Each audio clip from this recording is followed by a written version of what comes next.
और मैं आपको याद दिलाता हूं, 5 किलो चावल पे खुश मत होना मेरे दोस्तों। आपका हक था कि सबको 100 गज जमीन देने की भी बात है तो इस सरकार से पूछना चाहिए कि जमीन कहां है। भाजपा की बांटने वाली राजनीति को आपको समझना पड़ेगा। आपको यह समझना पड़ेगा कि भाजपा की राजनीति नफरत पे चलती है, भाजपा की राजनीति बेईमानी पे चलती है, भाजपा की राजनीति लोगों को आपस में लड़ा करके लूटने पे चलती है।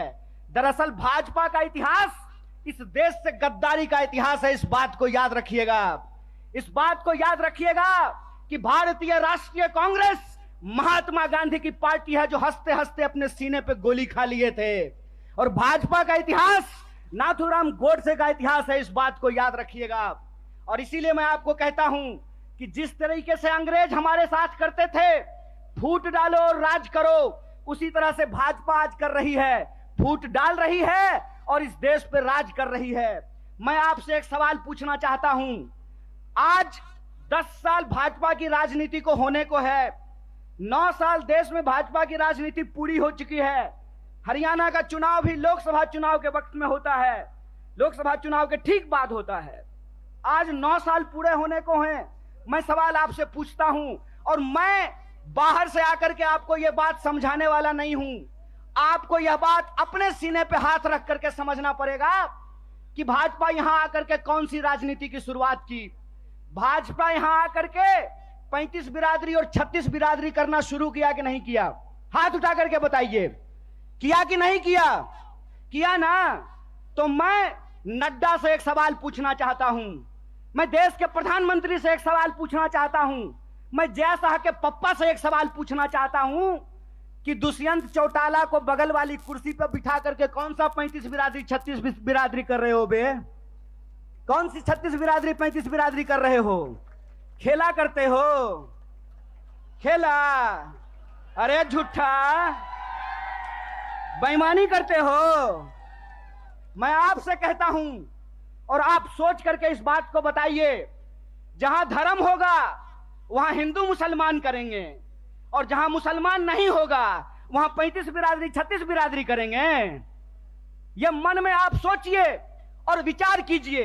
अगर मैं गलत हूं, निकालो रस्सी, लगाओ फांसी पे।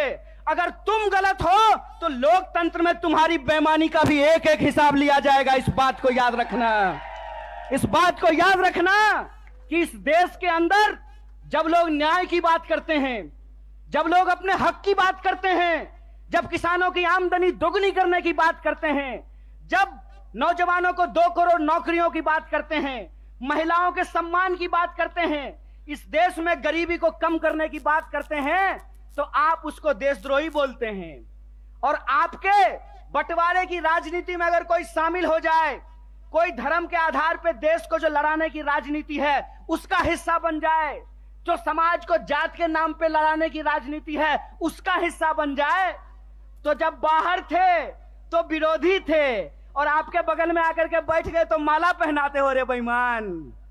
अरे कौन सा ऐसा वॉशिंग मशीन है रे कि जब कांग्रेस में रहता है तो चोर होता है, और तुम्हारा पार्टी में जाकर के ईमानदार हो जाता है रे झूठा। देश को ठगते हो, देश को ठग के बेईमानी करते हो। तो हमको एक सवाल का जवाब दीजिए। ये 35 बिरादरी 36 बिरादरी कहते हैं और नारा लगाते हैं सबका साथ सबका विकास। अगर सबका साथ सबका विकास नारा है तो हरियाणा में 35 बिरादरी 36 बिरादरी कौन कर रहा है? भाजपा इस सवाल का जवाब दे। ये सवाल मैं पूछना चाहता हूं, और मैं ये सवाल पूछना चाहता हूं कि हरियाणा के इस तरफ पानीपत में, सोनीपत में 35 बिरादरी 36 बिरादरी, यमुना जी के उस पार 35 बिरादरी 36 बिरादरी नहीं।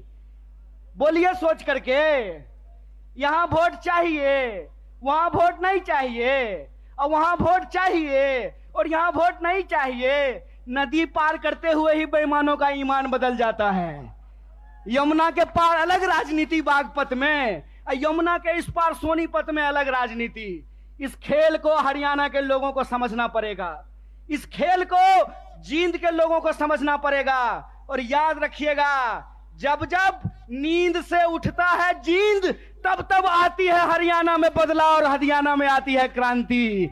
इसीलिए मैं आपसे आग्रह करने के लिए आया हूं कि आपको समझना पड़ेगा कि देश के भीतर जो सच्चाई है वो हकीकत हमको अपनी आंखों से देखना पड़ेगा।